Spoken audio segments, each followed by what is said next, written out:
Dear student, good morning बेटा। Class math exercise 1.1। इसके पहले टर्म में हमने आपको समझाया था परिमेय संख्या क्या है, ये कितने प्रकार की होती है, परिमेय संख्याओं के गुण क्या है, इन्हें संख्या रेखा पर कैसे निरूपित किया जाता है, इससे संबंधित महत्वपूर्ण बातें क्या हैं, ये सारी बातें हमने बताया था। आज इनका प्रयोग हम बताएंगे, यानी इनके आधार पर आप क्वेश्चन को कैसे सॉल्व करेंगे। तो पहला क्वेश्चन है बेटा, -8/5 को संख्या रेखा पर दर्शाइए। आप एक्सरसाइज 1.1 का पहला क्वेश्चन है, क्या कह रहा है, संख्या रेखा खींचिए और निम्नलिखित परिमेय संख्याओं को इस पे दर्शाइए। तो पहला है -8/5। तो -8/5 को हम लिख सकते हैं -1 सही, 3/5, देखिए 5 × 5 3 8, यही चीज हुआ बेटा, यानी एक पूरा रहेगा। तो देखिए यहाँ से हम क्या करते हैं, संख्या ऋणात्मक है और आप जानते हैं शून्य के बाईं ओर ऋणात्मक संख्याएं और शून्य के दाईं ओर धनात्मक संख्याएं लिखी जाती है, इसको आप ध्यान रखेंगे। तो बाईं ओर हम चलेंगे, देखिए 1 2 3 4 5 6 7 8। आपका देखिए 5/5 जब कर लिखेंगे तो 1 होगा, 1 2 3 4 5, यही है ना, यही आपका 1 हो गया। ठीक है बेटा, ये कितना हुआ, 1 हुआ। अब आपको 8 चलना है, 1 2 3 4 5 6 7 8, ये हुआ -8/5। ठीक है, यहाँ आपका होगा 8, इसके बाद आएगा 9, इसके बाद आएगा 10, यही आपका -2 पड़ेगा। यानी ये संख्या -1 और -2 के बीच में पड़ेगी। इसको आप नाम दे दें A, इसको दे दे B, इसको दे दे C, इसको दे दे D, इसको दे दे E, इसको दे दे F, इसको G, इसको H। ठीक बेटा, तो आपको कहाँ तक चलना था, -8/5 तक। तो आप यहाँ से यहाँ चले आइए। तो संख्या रेखा पर -8/5 को कैसे निरूपित करेंगे। सबसे पहले आप एक संख्या रेखा खींचेंगे, उसके बीच में एक बिंदु को लिखेंगे जो शून्य को प्रदर्शित करता है। शून्य के बाईं ओर ऋणात्मक संख्याओं को और दाईं ओर धनात्मक संख्याओं को लिखा जाता है, ऐसा बेटा आप लोगों को बताया गया है। तो -8/5 को आप लिख सकते हैं -1 अब सही, 3/5, यानी -8/5 यहाँ पड़ेगा बेटा। अब क्या करेंगे, ऊपर 8 है तो 8 भागों को हम बराबर बराबर डिवाइड करेंगे। जैसे OA बराबर OB, OA बराबर AB बराबर BC बराबर CD बराबर DE बराबर EF बराबर FG, AB BC CD DE EF FG GH, ये आपके 8 खाने हुए बराबर बराबर, और एक खाना होगा -1/8 के। तो ठीक है बेटा, 1/5। अब ध्यान दें आप, 8/5 को आपको दर्शाना है, तो एक खाना कितना होगा बेटा, -1/5। ध्यान दीजिए, तो 8 खाना क्या होगा, -8/5 होगा। इसको जोड़ेंगे तो 8 + 8/5 होगा। इस तरह से आप इसको संख्या रेखा पर दर्शाएंगे। लिखेंगे -8/5 प्राप्त करने के लिए, ध्यान दें बेटा, हम शून्य के बाईं ओर, हम शून्य के बाईं ओर, आपसे बताया गया है बाईं ओर ऋणात्मक संख्याएं और दाईं ओर धनात्मक संख्याएं होती हैं। शून्य के बाईं ओर माइनस कितना, 1 2 3 4 5 6 7 8, -8, ध्यान दीजिए, -8 चलकर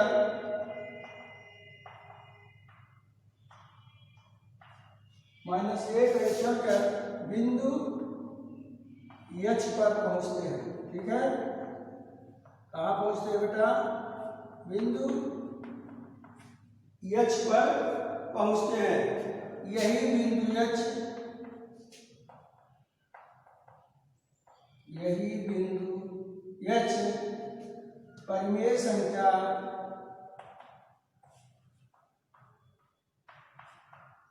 -8/5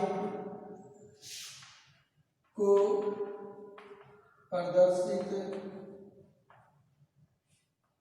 करती। इस तरह से आप इस क्वेश्चन के अन्य तीनों पार्टों को सॉल्व करेंगे। ठीक है बेटा, ये आपका होमवर्क क्या है, इसके अन्य तीनों पार्टों को सॉल्व करेंगे।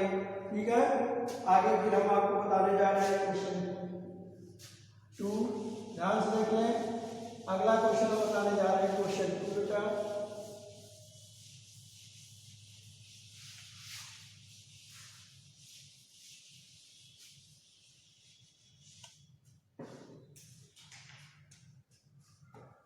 क्वेश्चन 2 का फर्स्ट पार्ट कह रहा है निम्नलिखित परिमेय संख्याओं को उनके मानक रूप में लिखिए।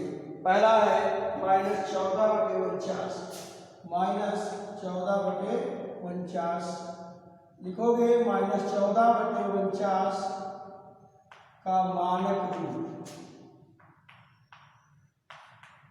मानक रूप क्या होता है बेटा, इनको पहले काट दीजिए जब जहां तक ये कटे। जैसे -14/49, देखिए 7 × 14 7 × 49 -2/6। ऐसा कोई संख्या नहीं है जो इन दोनों को एक साथ काट दे। अब इसका मतलब ये किसी संख्या से विभाजित नहीं होगा, यही इसका मानक रूप है, यही आंसर। एक पार्ट और देख लें क्वेश्चन, इसका क्वेश्चन, इसका कौन सा पार्ट बता दे बेटा, चलो लास्ट पार्ट बता देते हैं, चौथा पार्ट बता देते हैं। -88/-110। ठीक है, इसका मानक रूप क्या होगा, -88/-110 का मानक रूप -88/-110। देखिए माइनस से माइनस कटा, 11/88, 11 × 11 0, कितना हुआ बेटा 8/10। देखिए 2 × 8, 2 × 10, 4/। अब 4/5 कोई ऐसी संख्या नहीं है जो इन दोनों को डिवाइड कर दे, और जब अब ये नहीं विभाजित होगी तो यही मानक रूप होगा, यही इसका मानक रूप होगा। यानी वह संख्या जो किसी संख्या से डिवाइड ना हो वो मानक रूप कहलाता है। ओके बेटा, तो पहला संख्या हम बता दिए, दूसरा तीसरा आप लोग सॉल्व करेंगे। ओके बेटा, चलिए आगे देखिए। क्वेश्चन 3 -21/35 को हर -5 वाली परिमेय संख्या के रूप में लिखें। क्वेश्चन 3 21/35 आपसे कह रहा है -5 हर कितना होगा। देखिए बेटा, ऊपर वाले कौन सा कहा जाता है, नीचे वाले को हर कहा जा रहा है। तो लिखोगे -25/35 को -5 हर वाली परिमेय संख्या की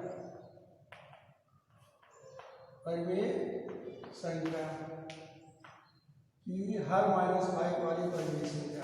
तो सबसे पहले क्या करेंगे, इसको आप नोट कर लेंगे, -25/35 हर यानी नीचे, हर मतलब नीचे, अंश मतलब ऊपर।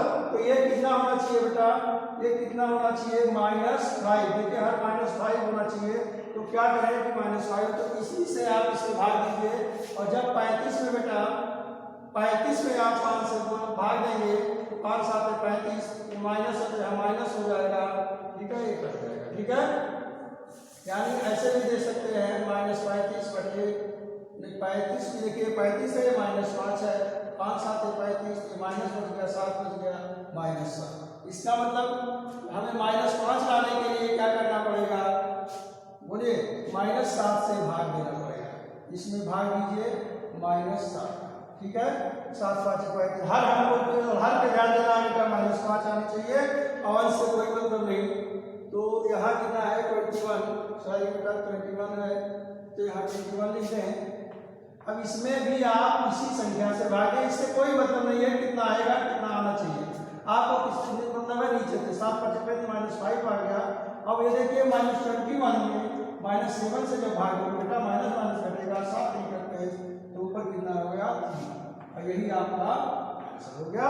आपके आंसर वाले प्रश्न के आंसर में क्या है -5 है हर में आपको -5 दिखाना था। ओके बेटा चलिए एक और क्वेश्चन देखिए, क्वेश्चन नंबर 4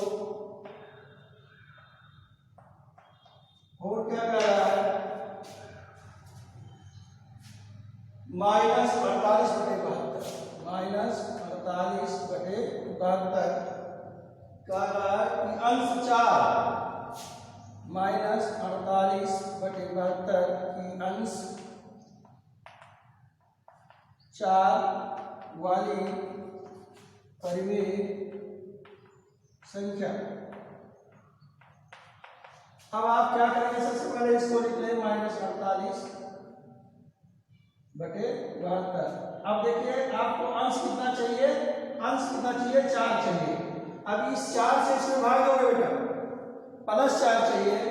देखिए तो 4 चाहिए तो क्या करेंगे, 48 में 4 से भाग देंगे तो 4 × 4 4 × 8 कितना आया -12।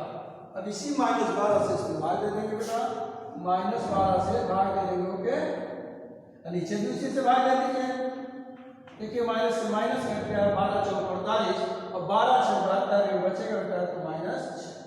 ओके बेटा तो 4/6 यही आपका आंसर होगा, जिसका है क्या माइनस अंश क्या है 4 है। आपसे अंश पूछा था तो अंश 4 है। ओके बेटा इस तरह से इस प्रकार के सभी प्रश्नों को आप हल करेंगे। ठीक है ठीक आगे देखिए बेटा,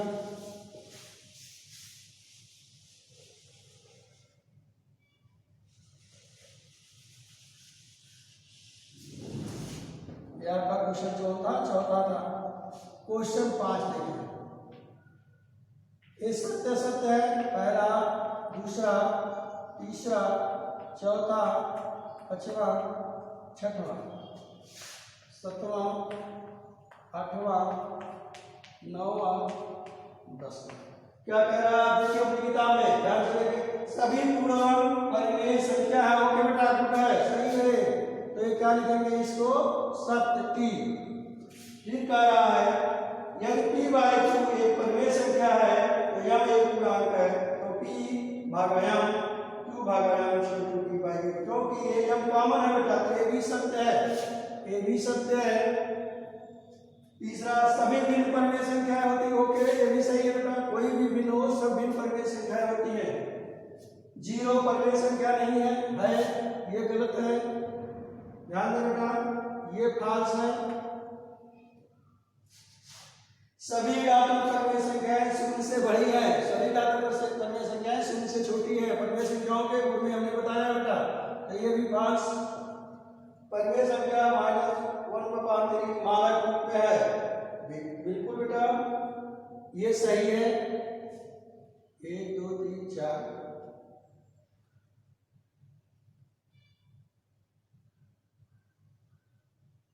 सभी ऋणात्मक परिमेय संख्याएं 0 से बड़ी है, ये भी फॉल्स है। 1 2 3 4 5 6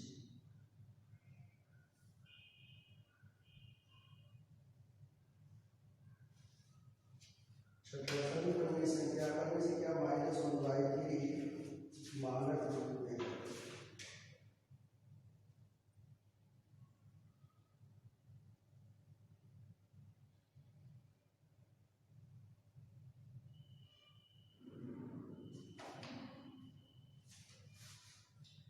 सातवां परिमेय संख्या -3/5 संख्या रेखा के बाईं ओर है, ये सही है, ये सही है। परिमेय संख्या 1/3 और -2/2 संख्या रेखा पर शून्य के विपरीत दिशा में है, ये भी सही है। पर अगला देखें 9वां परिमेय संख्या -18/-6 संख्या रेखा पर शून्य के बाईं ओर स्थित है। माइनस माइनस कट जाएगा, धनात्मक होगा। धनात्मक संख्याएं शून्य के दाईं ओर होती है बेटा तो ये फॉल्स है, ये फॉल्स है, ये सही है। ये ठीक हो गया, ये ठीक हो गया।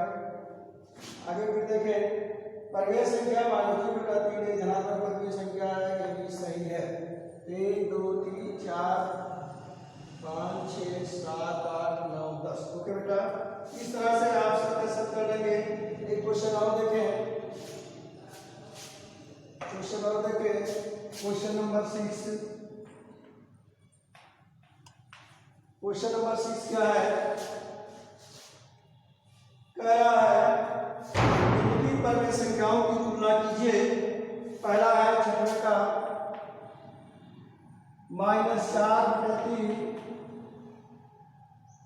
और -8/7। कह रहा है तुलना कीजिए कौन छोटा है कौन बड़ा है। तो सबसे पहले देखा जाता है बेटा 7 चौक 28, इसका इसमें गुणा करें तो -28, 3 × 24।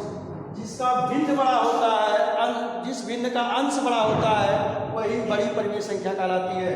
तो माइनस में जो छोटा होता है बेटा, एक दैनिक एग्जाम्पल के रूप में समझे। देखिए ये -24 है -28, ये 24 रुपया करता है, ये 28 रुपया। इसका मतलब इससे तो ये अच्छा है कि 24 रुपया कर जाएगा, यानी ये बड़ा है।